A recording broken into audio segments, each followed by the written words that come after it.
بسم اللہ الرحمن الرحیم۔ السلام علیکم دوستو، دنیا بھر کی بریکنگ اور سلیکٹڈ نیوز میں آج آپ سنیں گے، لیکن اس سے پہلے اگر ہو سکے تو لائک اور سبسکرائب کا بٹن ضرور دبا لیں، شکریہ۔ ہیلی کاپٹر حادثے میں مارے جانے والے انڈیا کے پہلے chief of defence staff general Bipin Rawat سے متعلق سوشل میڈیا پر ناگوار پوسٹ کرنے پر 8 انڈین شہریوں کو گرفتار کیا گیا ہے۔ جنرل بپن راوت کا ہیلی کاپٹر گرنے کے چند گھنٹوں کے بعد ہی ایک شخص کو گرفتار کیا گیا جس نے انسٹاگرام اکاؤنٹ پر لکھا تھا کہ جہنم میں داخل ہونے سے پہلے ہی وہ زندہ جل مرا۔ متعلقہ شخص کو 2 افراد کے ہمراہ ریاست راجستھان سے گرفتار کیا گیا ہے۔ انڈیا کے مقامی میڈیا کی رپورٹ کے مطابق ملک بھر میں 5 دیگر افراد کو بھی گرفتار کیا گیا ہے۔ ضلع جموں میں ایک بینک اہلکار کو بھی اس الزام کی بنیاد پر معطل کر دیا گیا کہ انہوں نے جنرل بپن راوت کی موت سے متعلق فیس بک پوسٹ پر ہنسنے والی ایموجی سے رد عمل دیا۔ دوستو، یاد رہے کہ حالیہ کچھ عرصے میں انڈین پولیس سینکڑوں کی تعداد میں انٹرنیٹ صارفین کو حراست میں لے چکی ہے، جس پر سماجی تنظیموں نے کئی مرتبہ آواز بھی اٹھائی ہے۔ اکتوبر میں درجن سے زیادہ افراد کو حراست میں لیا گیا جنہوں نے پاکستانی کرکٹ ٹیم کے انڈین ٹیم کو شکست دینے کی خوشی منائی۔ ان سب افراد کے خلاف تخریب کاری کے قوانین کے تحت کارروائی کی جا رہی ہے۔ دوسری طرف مشہور چینی اخبار گلوبل ٹائم نے چینی ماہرین کی رائے سے مرتب کردہ رپورٹ میں بھارتی فوج اور خصوصاً ایئر فورس میں آپریشنل سرگرمیوں میں موجودہ نقائص کی نشاندہی کی ہے۔ انڈیا ٹوڈے نے اپنی ایک رپورٹ میں چند سوالات اٹھائے ہیں کہ کیا جنرل بپن راوت کا ہیلی کاپٹر بجلی کی تاروں سے ٹکرانے کے باعث تباہ ہوا؟ ہیلی کاپٹر کتنی اونچائی پر پرواز کر رہا تھا؟ ہیلی کاپٹر کے گرنے کی وجہ کیا تھی؟ کیا ٹیکنیکل خرابی تھی جس کی وجہ سے ہائی پروفائل سواری پر مشتمل ملٹری ہیلی کاپٹر اس واقعے کا شکار ہوا؟ سابق MI-17 ہیلی کاپٹر کے پائلٹ امیتابھ رنجن نے حادثے کی بڑی وجہ موسم کی خرابی کو قرار دیا۔ انہوں نے کہا کہ ہیلی کاپٹر جس علاقے میں گرا وہ پہاڑی علاقہ ہے جہاں اکثر موسم خراب رہتا ہے۔ دوسری وجہ ٹیکنیکی خرابی بھی ہو سکتی ہے۔ یمن کے شہر مارب میں پناہ گزینوں کے کیمپ میں 3 بچے سردی کی وجہ سے اپنی پیاری سی جان گنوا بیٹھے۔ یمن حکومت کے محکمہ مہاجر کیمپ کی جانب سے کہا گیا ہے کہ مارب کے مہاجر کیمپ میں 3 بچے سخت سردی کے باعث جم کر زندگی کی بازی ہار گئے۔ دوستو، مہاجر کیمپ بنیادی صحت کی خدمات کے ساتھ ساتھ بچوں، عورتوں اور معمر افراد کو سردی سے محفوظ رکھنے کے امکانات سے بھی محروم ہیں۔ انسانی امدادی تنظیمیں بھی اس معاملے میں مدد فراہم نہیں کر سکی۔ نومبر کے مہینے میں مارب کے جنوبی علاقوں سے حوثی ملیشیاؤں کی طرف سے جبری طور پر نکالے گئے ہزاروں خاندان ابھی تک کھلے آسمان تلے زندگی گزار رہے ہیں اور بنیادی انسانی ضروریات کی اشیاء اور سہولتوں سے بھی محروم ہے۔ دوسری طرف انڈونیشیا میں زلزلے کے بعد سونامی کی وارننگ جاری کر دی گئی ہے۔ انڈونیشیا کے جزیرے فلوریس میں 7.6 شدت کے زلزلے کے بعد سونامی کی وارننگ جاری کر دی گئی ہے۔ زلزلہ فلوریس کے سمندر میں 76 کلومیٹر کی گہرائی میں آیا۔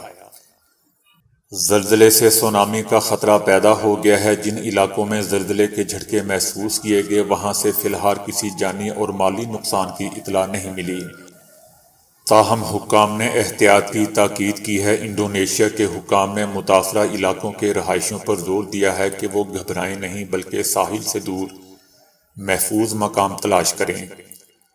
اس سے پہلے دوستو، پالو میں سولاویسی جزیرے پر 7.5 شدت کے زلزلے اور سونامی کے نتیجے میں 4300 سے زائد افراد مارے گئے تھے یا لاپتہ ہو گئے تھے۔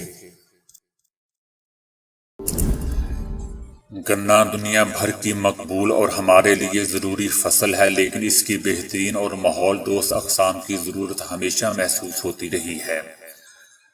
اب کرسپس ٹیکنالوجی کی بدولت گنے کی ایک قسم تیار کی گئی ہے جو قدرے ماحول دوست بھی ہے۔ روایتی طریقوں سے گنے کی نئی فصلیں تیار کرنا کوئی آسان کام نہیں ہوتا، کیونکہ اس میں بہت محنت اور وقت صرف ہوتا ہے۔ اب CRISPR-Cas9 جین ایڈیٹنگ ٹیکنالوجی کے ذریعے بہت تیزی سے ایک بالکل نئے قسم کا گنا اگایا گیا ہے۔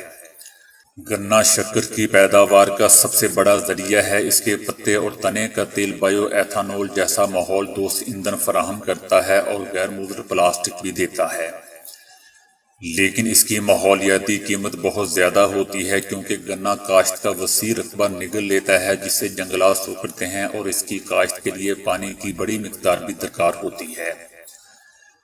گنے کی فصل اگنے کے بعد اس کے کچرے کو ٹھکانے لگانا ایک الگ مسئلہ ہوتا ہے۔ اب یونیورسٹی آف فلوریڈا کے شعبہ جینیات اور اسی شہر میں واقع DOE centre for advance bio products نے مشترکہ طور پر کچھ مخصوص جین تلاش کیے ہیں جس نے گنے کے پودے کے ظاہری خد و خال تبدیل کر دیے۔ پہلے مرحلے میں تو سائنسدانوں نے گنے میں ان جین کا سوئچ آف کر دیا جو ایک انزائم پر مشتمل تھے جس کی مدد سے پودا کلوروفل بناتا ہے، جس کی کمی سے پودا رنگت کھو دیتا ہے اور اس طرح اس کے پتے ہلکے سبز اور پیلے ہونے لگے۔ اس طرح ہلکا سبز گنا نائٹروجن فرٹیلائزر کا استعمال کم کرتا ہے لیکن فصل اور اس کی صحت پر کوئی اثر نہیں پڑتا۔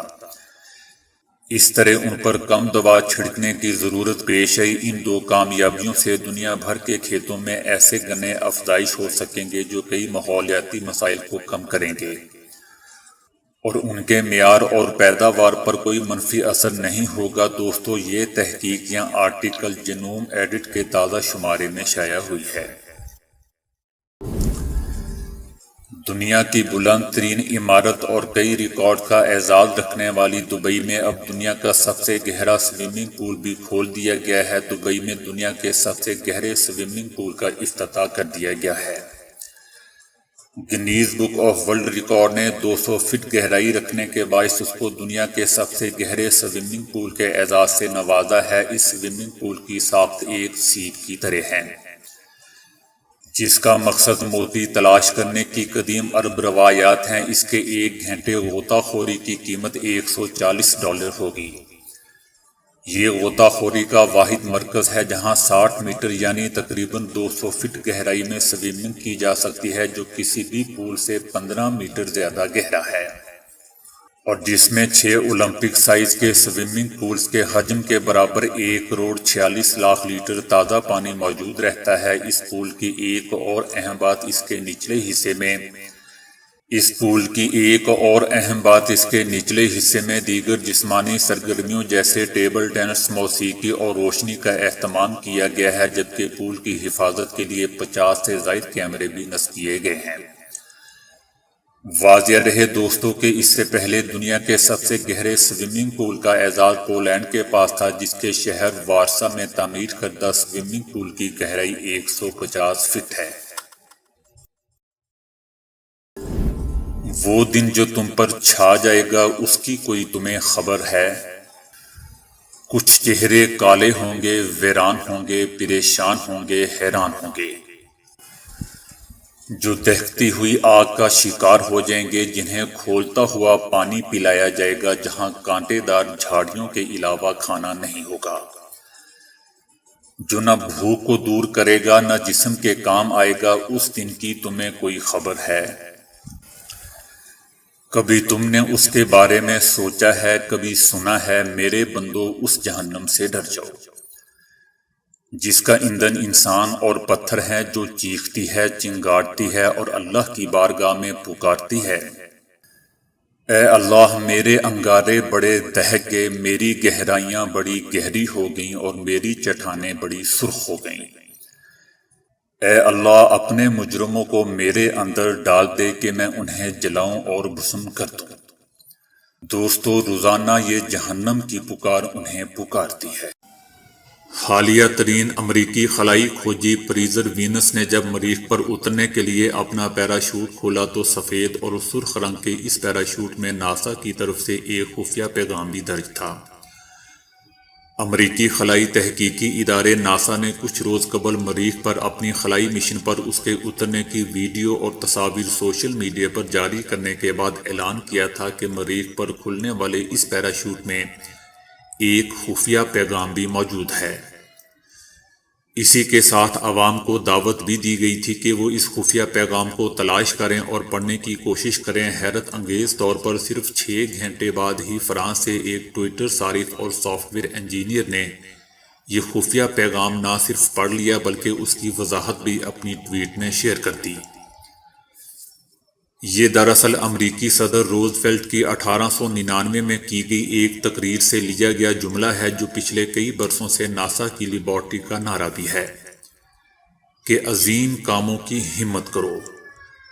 تصویر میں پریزر وینس کا پیراشوٹ کھلا ہوا ہے جس میں سفید اور سرخ رنگ کی لکیریں نمایاں ہیں جو پیراشوٹ کے مرکز سے نکل کر باہر تک جا رہی ہیں۔ ان بظاہر بے ترتیب لکیروں پر غور کیا جائے تو معلوم ہوگا کہ دراصل یہ 4 ہم مرکز دائرے ہیں جبکہ ہر دائرے میں سرخ اور سفید رنگ ایک مخصوص انداز یعنی پیٹرن لیے ہوئے ہے۔ ناسا کا خفیہ پیغام بھی اسی ترتیب میں پوشیدہ ہے۔ تو دوستو ابھی کے لیے اتنا ہی۔ ویڈیو کو لائک اور شیئر کرنے کا بہت بہت شکریہ۔